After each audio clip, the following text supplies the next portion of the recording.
Who can tell me what the disciples did on the night of the resurrection? I suppose it wasn't night, it wasn't like midnight, so we must probably use the term evening. Okay, so I'm rephrasing that old question. Who can tell me what the disciples of Jesus did the evening of the resurrection? They gathered together, yes, in a room. Okay, so they weren't partying, Judy, no? They weren't planning a ceremony of sorts for Jesus who had got out alive on the other end. So there was no ceremony, no graduation, no coronation. Okay, so something is amiss. There's a missing link in the story. Okay, so let's start at the very beginning. Let's start with Mark, Matthew, and Luke's version of the resurrection. I always put them in that order because in my mind I need to place them chronologically. And Mark was written first. So when one looks at the synoptics, there's Mark, there's Matthew, and there's Luke, and they give an account of the resurrection. And their stories are all similar. They kind of look at the resurrection from the same point of view, the same perspective. But John lets the cat out of the bag by writing a version of his own, which is a tad different to the accounts of the synoptics. For instance, John suggests that not only were there women there on that fateful morning when the stone was rolled away, John seems to also suggest that there were two disciples there, Peter and another, and they actually went as far as looking into the empty tomb, finding that there's nobody there. Only the linen that had been folded up neatly and tidily. So I'll give this to the synoptics. They left out that tidbit of detail. Can't hold it against them. They were probably excited when they put pen to paper. So, not going to dwell on that. But John does kind of tell us that there were at least two disciples there on the morning of the resurrection. So they saw that Jesus had risen from the dead, just as he said he would. So why is the narrative of the Sunday night, that same Sunday of the resurrection, 12 hours later, why is that narrative so depressing? What are they doing, huddling together for safety in a little room somewhere behind locked doors? Some Bible commentators have suggested that that room where they were hiding was actually the upper room where they had the Last Supper. Talk about going back to the scene of the crime sort of thing. I can see that I'm losing you, and this is only my introduction, so let's turn to Scripture. You know, a catchy introduction is half the battle done, but with you guys it takes a bit more.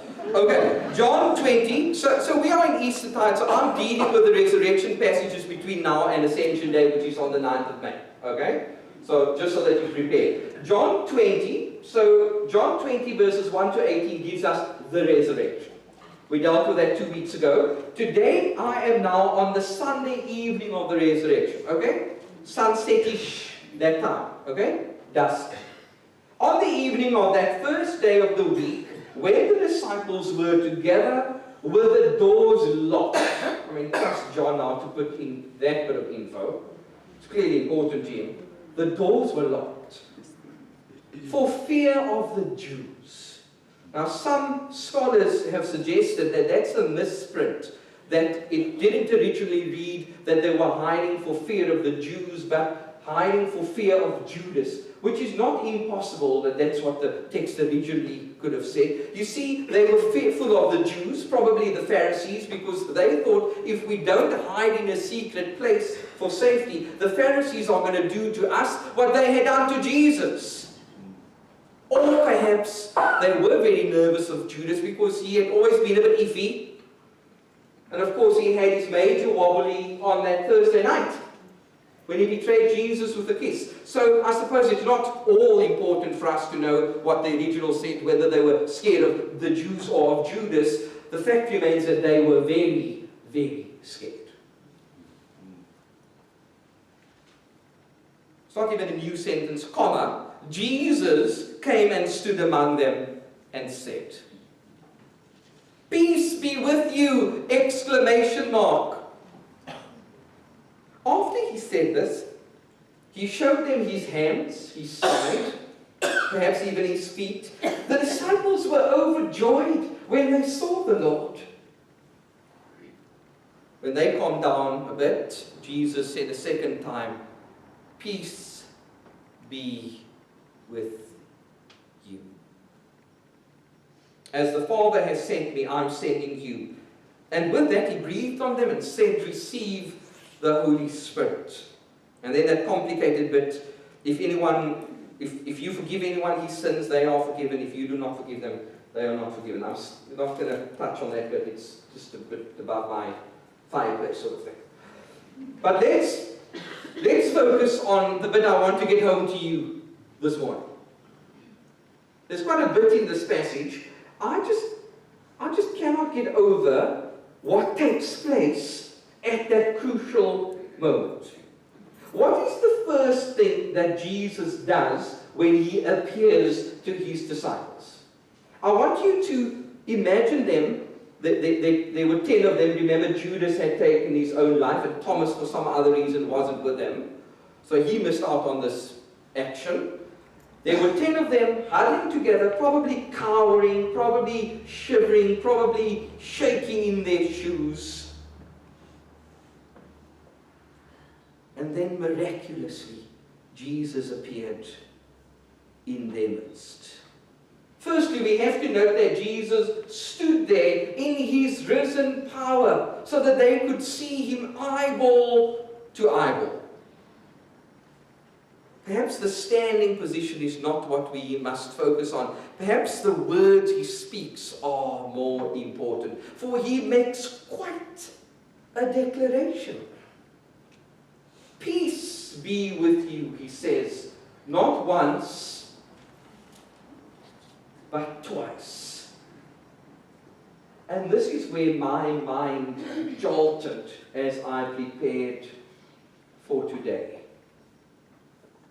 For what Jesus says and how he behaves doesn't make sense to me.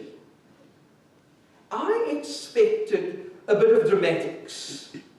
After what the disciples had done to him, after what they had put him through, there should have been a little bit of scolding, don't you think?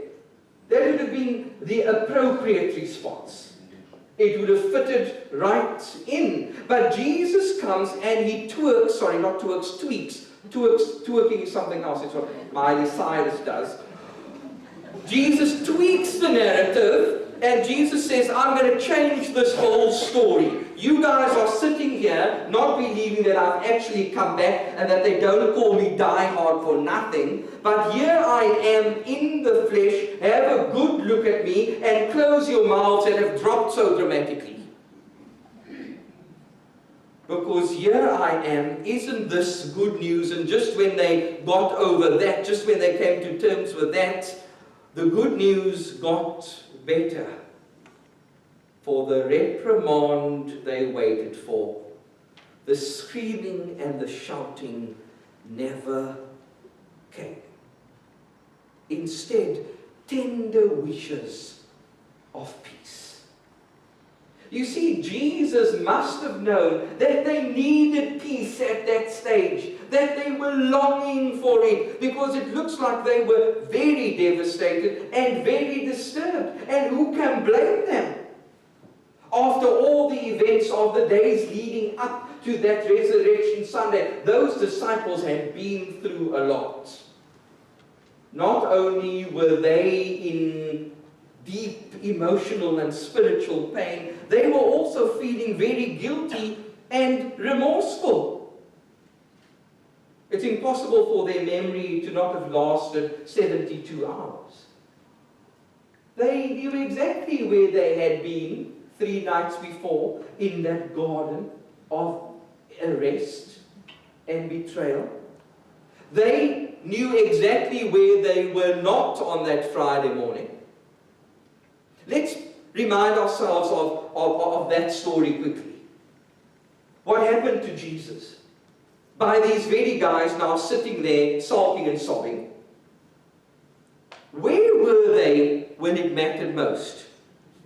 It looks like they ran as fast as their little legs could carry them. I suppose you can't use the words Peter and little in the same sentence, because it's been said that Peter was quite burly, so as fast as his legs could carry him, not little legs.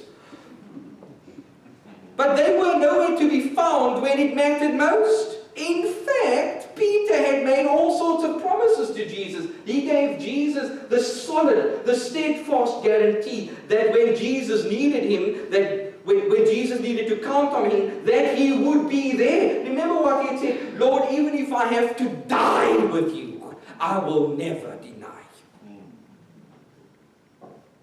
And even he fell into that dangerous trap of denying Jesus not once, not twice, but 3 times before the cock crowed.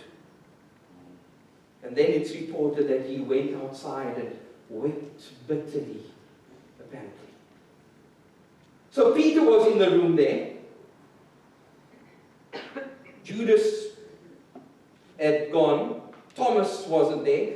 But surely they wouldn't have forgotten by then what had happened on that Thursday night, that Friday morning. John is the only one who bothered to go to Calvary when Jesus looked down while being suspended between heaven and earth. The other 11 weren't there. Only John stuck out like a sore thumb. Jesus spotted him. Jesus spotted his mom and said to the two of them, you better look after each other after I'm no longer here. So the scene of the previous few days wasn't all that pretty or pleasant. Somewhere along the line, the story is like a broken telephone between the Sunday morning when the stone was rolled away and the Sunday evening. But Jesus finds them in a state of indescribable upset and feeling shattered. I'm not sure if there's a word like shatteredness, but if there was, I would so use it at this point in the sermon. They were completely and utterly broken-hearted, hopeless, devastated. Jesus goes to them, and they clearly, wat is koes nou in Engels? They clearly must have ducked at the first sight of him, thinking that he's coming here to make right, to get some kind of revenge or retribution. That would have been the right thing to do. Heaven knows the story would have read more easily. But then we pause in our tracks, because what comes out of Jesus' mouth is not swearing or cursing. It's not saying, guys, you know what? You have let me down terribly. You are all freaking failures. There's none of that. We only find the promise of peace. Jesus knew that they needed peace. He knew that they needed forgiveness. He knew that they needed healing, restoration, a clean slate, a second chance, a new beginning. And so he pulls this out of his sleeve and says, here, guys, my peace is up for grabs.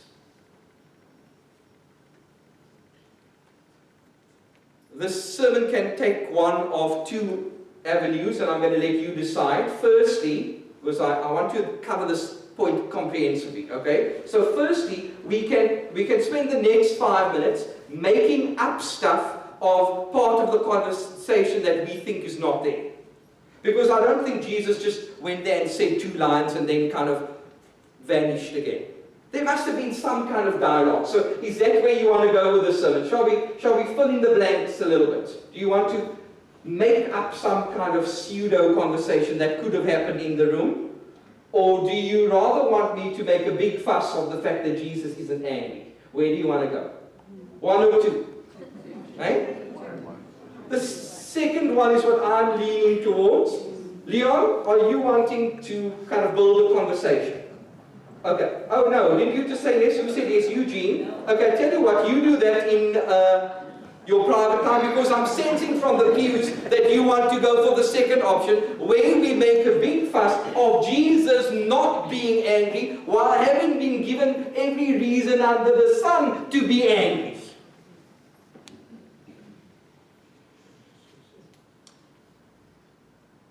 English, in many ways, is a poor language, particularly when it comes to Bible translation. The Old Testament was originally written in Hebrew, the New Testament in Greek, and then for 1,000 years the official Bible of the church was the Latin version, Jerome's Vulgate. Remember, he translated the Bible into Latin, I think in the 4th century, around about there somewhere. But they weren't always, when the Bible was eventually written in English, there weren't always perfect equivalents for some of the Latin, or for some of the Hebrew or Greek. And that is why there's a little bit of mystery surrounding the word that we have in our Bibles, particularly in John's Gospel, when it comes to the word peace. You see, the best that those English guys could do, John Wycliffe and William Tyndale and so on, they could only insert peace where the original Hebrew had said shalom. And you need to know that shalom means much, much, much, much more than only peace. And so we have every reason to believe that this word that Jesus uttered, that must have hung in the air with so much potential, this word that Jesus wishes his disciples, this word that Jesus speaks over their lives, is not the word peace as in there. No, it's the word shalom,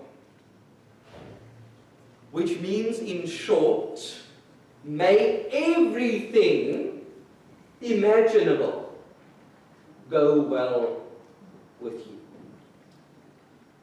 That was Jesus' dream for those 10 sitting there trembling in their fear and uncertainty. That is what he wanted for them, even after what they had put him through. And you know what? In my heart, there is an unshakable conviction that Jesus, the living Christ, stands in this room today and fantasizes about the very same thing for every single person in this building. That Jesus stands and looks you in the face and says, I want, believe this or not, my dream for your life is for everything to be well with you. And on Good Friday, as I said to you, that the shadow of that old rugged cross loomed over this building, I want to say today, in the same vein, that I believe that the shadow of that stone that was rolled away from Christ's tomb, that the shadow of that stone looms over this building today. And it brings to us the offer of shalom. Shalom meaning, may everything in your life be nah. South African paraphrase. It's Jesus saying, I actually want you to be happy. I actually want your life to work out. I actually want your relationships to flourish. I want your work situation to be healthy and for your health to be good. I want you to have enough money. I want you to have enough food. I want you to have a meaningful, purpose-driven life. That is what shalom means. And I think that I'm right when I say that he is here today. And he speaks into your dusty little forgotten heart that profound verse. of shalom. And I trust that as not only the word, but the concept of shalom pierces into your life this Eastertide, I really trust that you will start having peaceful nights.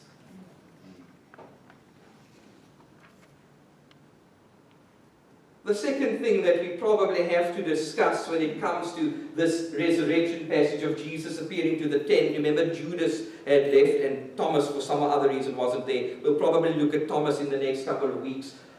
But just this passage for today. So there's the shalom thing, and then there is the proof thing. Jesus providing these 10 unsure, uncertain disciples with some proof that he had actually died.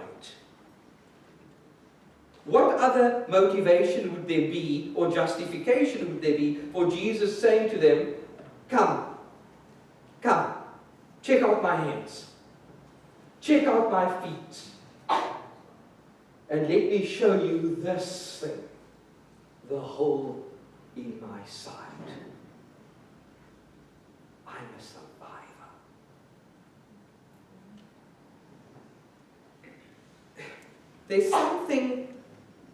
There's something about Jesus reminding them of the price that he had paid.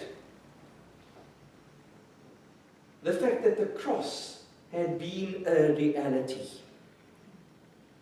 You see, I'm not sure if we've done the right thing by sanitizing the gospel to the extent that we have in the West. We would probably prefer the good news without the blood and the gore, isn't it? But let me tell you, God made perfect sacrifice 2,000 years ago on a garbage heap outside Jerusalem. And the cross was real. And the crown of thorns was real. And the purple robe was real. And the rusty nails were real. And dare I say, the blood was real.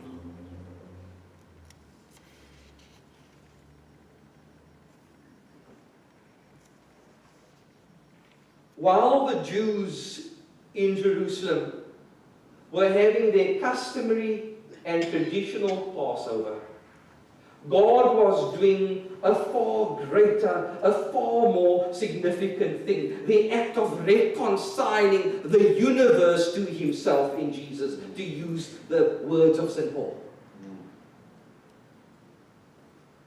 At the temple, it was business as usual, that Passover. Lambs being slaughtered, the fathers being the leader at the homes where the Passover was being celebrated. Lamb shank, bitter herbs, the apple and honey mixture. All over Jerusalem, the religious families were celebrating Passover, but God's agenda on that day looked very different. God was making atonement on our behalf. And you and I should not take the risk of living lives as if it didn't happen.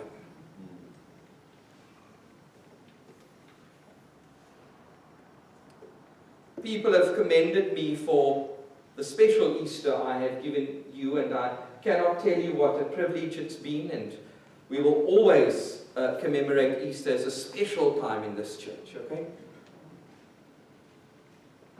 But perhaps I need to put this disclaimer out there. The Easter we had was not only because I know a little bit of music and can play sad stuff when the occasion occurs. Also, we didn't have this contrast between Good Friday, all that heaviness and somberness, just to make up for it on Easter Sunday. There was method in my madness. The Easter I gave you was my best attempt to make Easter real for you. Why? So that you can be changed after it. The last thing that I ever wanted was for Easter to come here at United Church, to come and to go without your lives being transformed, people of God. There are too many people. In fact, sometimes it happens to me. Sometimes you and I live as if Jesus hasn't died for us. For our obedience falls short, and our gratitude is messed up, and our faith isn't what it should be. If anything, the death of Jesus should inspire us to live lives of which He is proud. Lest we forget. The disciples needed the stark reminder only 2 days on. And here we are sitting in a very comfortable church 2,000 years on. But I want to remind you as best as I possibly can that somebody paid the price for your sins. That somebody, namely God, masterfully intervened so that your destiny could be different. So that your fate could be altered. And so that you could live a full and a free life. It's almost as if I want to say to you today, look at it, look at his hands, look at his feet. Spot the hole, the gaping hole in his side. Shouldn't we be living lives of more profound gratitude? Shouldn't we try harder to obey His will and way? Shouldn't we be more faithful, and by that I mean faith-filled? Can we honestly continue living as the cross never happened?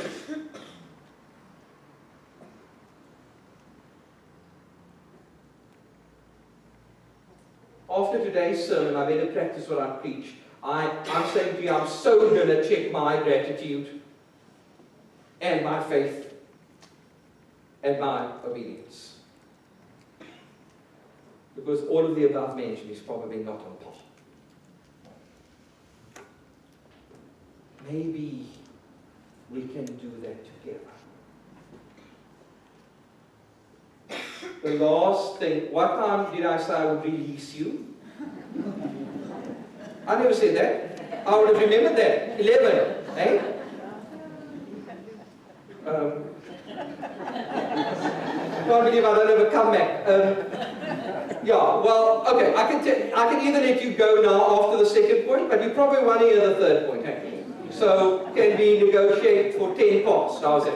Okay, I better get cracking then. Point 3 out of this passage. There is something really, really important to be said about Jesus rocking up in the space of disappointment of the disciples.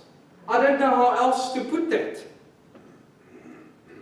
In their space of very clear brokenheartedness and their definite despair and feeling of incomparable failure, Jesus visits them in that space. There must be something there for a third point in a sermon 2 weeks after Easter.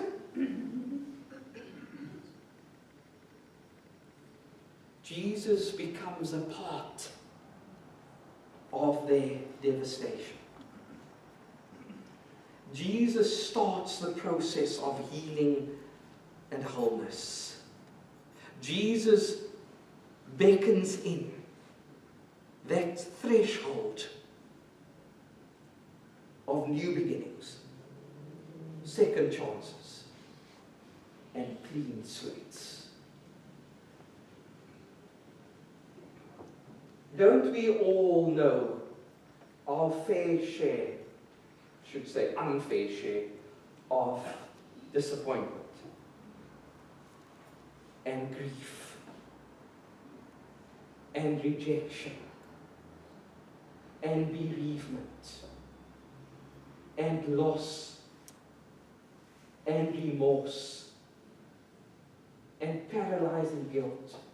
Don't we know that stuff all too well? What else can I say to you but that I am absolutely persuaded that Jesus, the living Christ, stands amongst us today in his resurrection power. Calls us by name and says, you know what? We can do this. It doesn't matter how far you have fallen. It doesn't matter how big your wounds are. It doesn't matter to what extent your disappointments are paralyzing your life. You need to know that Jesus is with you. In many ways, our lives resemble that pathetic little locked room of those early disciples.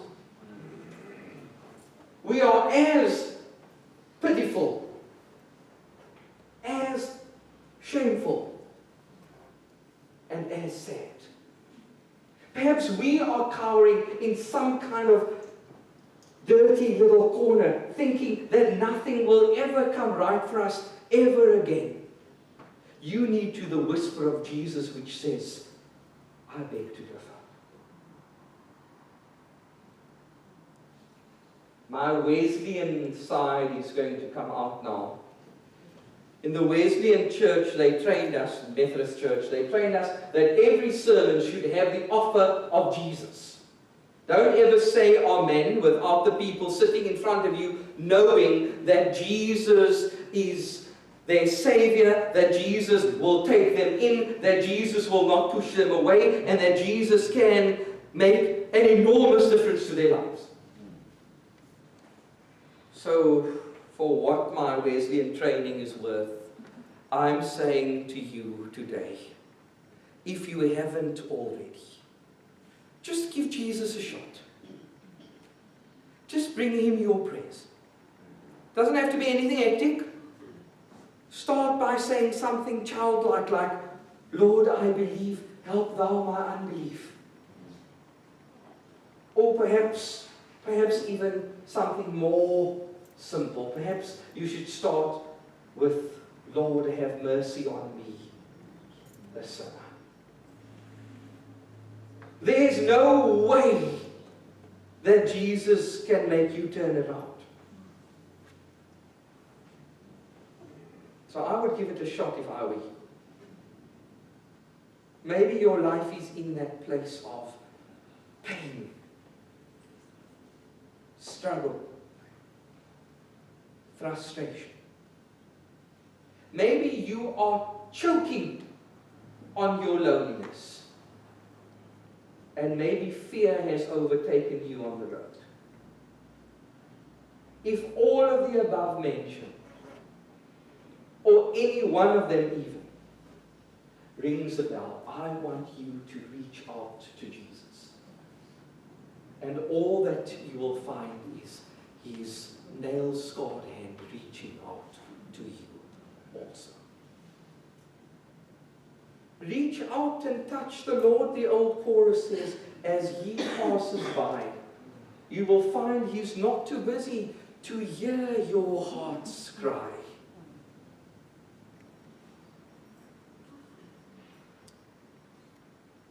Can I see by show of hands, who of you believe that Jesus is here? That's all it takes. Let me close. This passage, John 20 verses 19 to 23, there's actually a verse in there that I haven't covered, that bit where Jesus says, just like the Father sent me, I'm sending you. I think that's going to be the sermon for next week.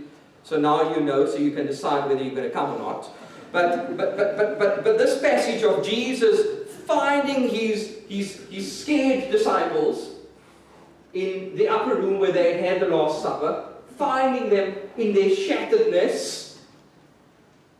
This reminds me of another passage in the Gospels. Who wants to guess what it is? Maybe I'm just dreaming, which is not impossible, but doesn't this passage remind you a little bit of Luke chapter 15? Eh? Now I suppose you need to know what Luke 15 says in order to answer yes or no. Luke 15 is that beautiful chapter that has the prodigal son in it, and the lost coin being found, and the lost sheep being fetched and taken home. Now, surely there's a similarity between John chapter 20, where Jesus goes to them in the upper room after they had tried to run away, or did run away more. Surely there's some kind of connection between this passage and Luke chapter 15, where Jesus talks about this shepherd who goes out of his way, the shepherd who bends over backwards, this shepherd who does anything in his power, this shepherd who makes all sorts of sacrifices to find the lost sheep, and then only returns once it is safe in his arms.